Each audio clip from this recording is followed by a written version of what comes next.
Mesdames, messieurs, bonjour et bienvenue dans cette nouvelle émission sur Lorena TV. Aujourd'hui, nous réaccueillons dans notre nouveau studio, nouvelle configuration, Lilian Noirot. Bonjour. Bonjour, enchanté. Enfin, re-enchanté plutôt. Enchanté, hein, c'est la deuxième fois que tu viens. Oui, ça commence à devenir une habitude, hein, avec plaisir. T'as la carte de fidélité? Bientôt. Ah. Carte client, tu sais. Donc, la dernière fois, c'était parce que tu participais à The Voice. Oui, exact. Donc, comment ça s'est passé pour toi, The Voice? Bah, ça s'est très bien passé, comme les téléspectateurs qui ont pu le voir. Du coup, j'ai fait mon audition à l'aveugle, j'ai fait mes battles et mes cross battles. Du coup, j'ai été éliminé au cross battle. Sans regret, j'ai terminé avec une chanson qui me tenait à cœur et que j'adore énormément et que je chante et que je chante encore depuis des années. Et sans regret, c'était une aventure bienveillante et enrichissante artistiquement, pardon. Donc, t'en dresses un bilan positif. Oui. Bien sûr. Que du positif. Que ça soit l'équipe, que ça soit les autres talents, que ça soit les coachs, que ça soit les maquilleurs, etc. Tout, non, vraiment, super aventure, dans un cadre très bienveillant, très positif. Rien de négatif à retenir de cette aventure. Et ça t'a permis peut-être aussi d'avoir des contacts? Bah, c'est sûr que ça ouvre des portes parce que c'est une sorte de vitrine qui permet de se faire, entre guillemets, découvrir par, pas forcément des grandes maisons de production, bien sûr aussi des grandes maisons de production, mais déjà des mairies, des villes, on a des contacts, on est appelé pour faire des scènes à droite à gauche, rémunérés, enfin ça permet un peu d'avancer, de commencer en bas et de pouvoir monter progressivement et peut-être petit à petit se faire remarquer par une production ou par X et Y, voilà, c'est toujours bien sûr un coup de pouce dans une carrière artistique. Oui, j'ai vu, t'as fait plein de concerts ces dernières semaines. Ouais, que ça soit, j'étais à Lille, j'étais en Bretagne, là, bientôt je vais partir à Grasse. J'ai chanté beaucoup dans le coin aussi, il me reste encore à Yanges, Canfun, plusieurs dates un peu partout et, bah, ça me permet, d'évoluer, de faire de la scène et prendre ses marques, pas forcément prendre ses marques parce que la scène commence, enfin je commence un peu à connaître la scène, mais je commence à l'apprivoiser un peu plus, on va dire. Voilà. Et ça te plaît? Ouais, bien sûr. Bah oui. Si on n'aime pas la scène, ça serait difficile sinon. C'est sûr. La raison principale pour laquelle tu es là, c'est parce que tu sors ton premier single? Exactement. Quelle est la genèse de ce projet? Bah en fait, ce qui s'est passé, c'est que suite à The Voice, j'ai été contacté par des auteurs-compositeurs qui ont vu ma prestation la toute première. C'était les auditions à l'aveugle, c'était mon légionnaire et ils ont eu entre guillemets un coup de cœur sur mon univers musical, sur mon univers vocal aussi peut-être. Et ils m'ont écrit un titre un peu autobiographique qui parle de mon grand-père, qui parle de ma passion pour la musique ancienne, de mon enfance, d'évolution avec cette chanson, etc. Et du coup, ils m'ont contacté, ils m'ont fait écouter ce titre et j'ai tout de suite accroché, évidemment, parce que ça me représentait et c'était super joli. Je trouvais que c'était intemporel, c'est-à-dire on trouvait de l'ancien et du moderne aussi. Enfin, c'était un bon mélange. J'ai tout de suite accroché et j'ai dit let's go, on y va. Et donc c'est la musique que tu vas nous chanter tout à l'heure. Voilà, exactement.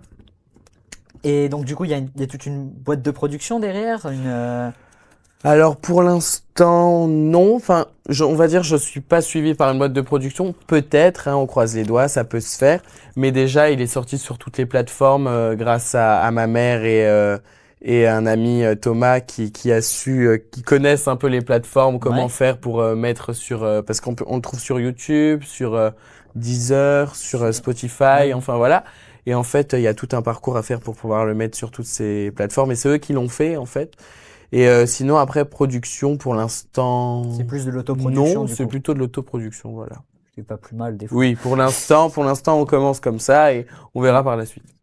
Et j'ai cru comprendre qu'il y aura un clip aussi? Oui, exactement. Normalement, il doit sortir début août ou mi-août.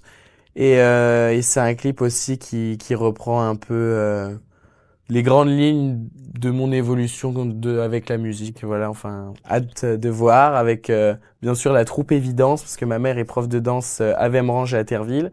Et on trouve des artistes, des danseurs dans le clip qui m'accompagnent, entre guillemets. Donc pour le moment, c'est pas prévu qu'il y ait une sortie hors internet, plateforme de streaming et tout ça? Pour l'instant, non. C'est pas dans l'idée exactement, mais après, peut-être, si on arrive à trouver encore d'autres chansons à rajouter en plus de ce single, ça serait pas mal de pouvoir faire un petit album de 4, 6 chansons, un EP ou quelque chose comme ça. C'était sortir. la prochaine question. Ah bon, bah voilà. Donc le premier d'un potentiel voilà, album ou EP. Exact. Ça serait super de pouvoir faire ça. Avec que des titres inédits de préférence. Bon, après, peut-être pour meubler, s'il n'y a pas 5 ou 6 titres inédits, 1 ou 2 reprises, mais en majorité, essayer de faire des titres qui me représentent ou des textes dont j'ai envie de parler ou de lancer des sujets, quoi. Voilà.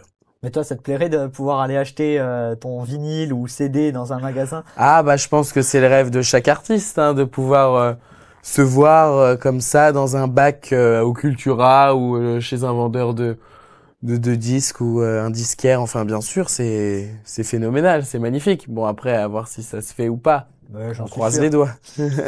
Ça serait sympa. Donc du coup, ton single est disponible sur toutes les plateformes. On peut écouter de la musique? Oui, à peu près ça. Oui, à peu près ça. Il y a Deezer, comme j'ai dit, Spotify, on retrouve YouTube, on retrouve... moi, niveau plateforme, vous savez, hein, je sais les plateformes parce qu'on me l'a dit, mais moi, j'ai jamais écouté de musique sur Spotify ou sur Match. De la musique sur YouTube, hein, donc... moi, j'écoute que la musique sur vinyle, quoi. Si tu me parles d'une chanson que j'ai pas en vinyle, je la connais pas. Pour ça que j'ai 10 000 vinyles, parce que faut que j'en connaisse quand même. Mais bon. Non, sinon, voilà. Et un endroit pour suivre toutes tes actualités? Alors, on peut me retrouver sur Instagram. C'est surtout le fil d'actualité le plus productif, on va dire, où il y a le plus de vidéos, le plus de stories, où j'essaye de temps en temps de faire des lives. Et sinon, après, on peut trouver mes concerts ou certaines vidéos sur YouTube. On peut trouver encore j'ai essayé de faire quelques TikTok, hein, parce que bon, il y a beaucoup de jeunes sur TikTok. Alors, j'essaye de me mettre à la page, mais un peu TikTok. Et normalement, c'est bon. Normalement, c'est les trois principaux. Et si Facebook aussi. Voilà, j'avais oublié. Voilà. Eh bien, merci beaucoup. Est-ce que tu as peut-être quelque chose à rajouter, des remerciements? Bah, je vais tenir à vous remercier vous déjà. Merci de m'inviter et de me suivre et de me faire confiance entre guillemets dans cette jeune carrière d'artiste. Et aussi remercier tous ceux qui me suivent, tous ceux qui m'encouragent, tous les bons retours que j'ai eu sur du coup mon single qui vient de sortir. Et de recevoir tant d'amour, tant de choses, ça m'encourage énormément et que je vais essayer de faire encore mieux pour pas les décevoir et merci à eux, quoi. Voilà. C'est gentil. Eh ben, merci d'être venu. Eh ben, place maintenant à la musique.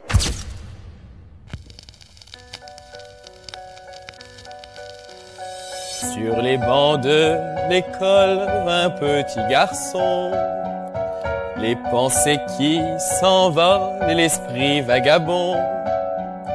Qui est-il, où va-t-il et que veut-il au fond? Que se raconte-t-il sous ses longs cheveux blonds? Plus les autres rigolent de ces drôles de mine, plus son cœur dégringole et cogne sa poitrine. Mais tout se recolore au son d'un tourne-disque qui chante à Milord. La vie c'est pas si triste. 1, 2, 3, 1, 2, 3, lancez la musique. Croyez-moi, y a de la joie quand la vie s'invite. 1, 2, 3, 1, 2, 3, lancez la musique. Une valse à 1000 pas, plus fort et plus vite. Apu en ce temps-là lui offrait ses chansons. Edith et Barbara comme des petits bonbons. Ça fait des bams et des booms dans le cœur du garçon. Sa vie tourne et retourne, tourne, tourne au rythme des sillons. 1, 2, 3, 1, 2, 3, lancez la musique. Croyez-moi, y a de la joie quand la vie s'invite. 1, 2, 3, 1, 2, 3, lancez la musique.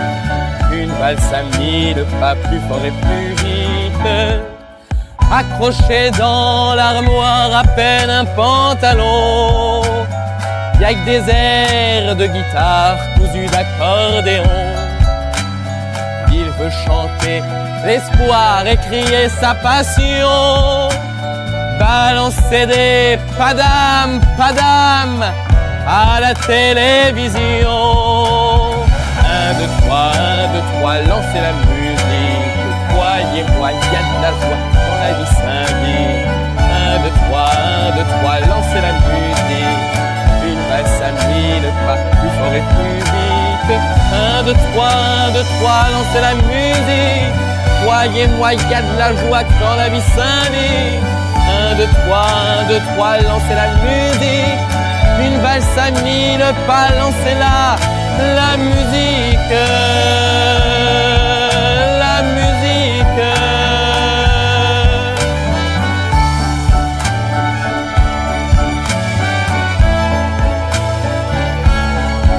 Il se rêvait déjà en haut de l'Olympia. Ça tremble dans ses doigts quand il ouvre la voix. Écoutez-moi, cet enfant-là, c'est moi. 1, 2, 3, 1, 2, 3.